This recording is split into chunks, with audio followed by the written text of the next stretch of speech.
സന്തോഷവും സമാധാനവും എവിടെയുണ്ടോ അവിടെ പുരോഗതിയുണ്ട്. Peace and happiness increases the productivity and success.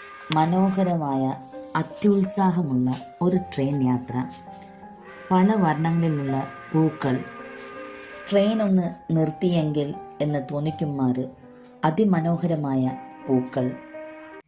Rolex watch കെട്ടിയ കൈ പുറത്തേക്കിട്ട് കാറ്റിൻ്റെ ശക്തി ആസ്വദിക്കുകയാണ്. പെട്ടെന്നാണ് അത് സംഭവിച്ചത്. കൈ പോസ്റ്റിൽ തട്ടി വാച്ച് നിലത്ത് വീണു. ട്രെയിനിലെ അന്തരീക്ഷം ആകെ ബഹളത്തിലായി.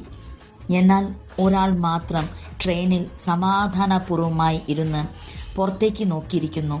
ഇതൊന്നും അദ്ദേഹത്തെ ബാധിക്കുന്നില്ല. അങ്ങനെ സ്റ്റേഷൻ എത്താറായി. അതാ എത്തിക്കഴിഞ്ഞു. സ്റ്റേഷൻ എത്തിക്കഴിഞ്ഞപ്പോൾ അയാൾ സഹയാത്രികനോട് പറഞ്ഞു, 140 പോസ്റ്റ് അകലെ നിങ്ങളുടെ വാച്ച് കിടപ്പുണ്ട്, പോയി എടുത്തോളൂ. സഹയാത്രികർ ആ പ്രതിഭയുടെ ബുദ്ധികൂർമ്മതയും സമാധാനമായ മനസ്സതിയെയും പ്രശംസിച്ചു. ഇത് മറ്റാരുമല്ല, നമ്മുടെ ഇന്ത്യയിലെ ഒരു സംസ്ഥാനം ഭരിച്ചിരുന്ന രാജാജി എന്ന മന്ത്രിയാണ്. ഇനി ഇത് നിങ്ങൾക്കുള്ള ചോദ്യം, ഏത് സ്റ്റേറ്റാണ് രാജാജി ഭരിച്ചത്? ശാന്തശീലർ ഭൂമി അവകാശമാക്കും. ബൈബിൾ ഒന്ന് ലൈക്ക് ചെയ്ത് ഷെയർ ചെയ്യണേ.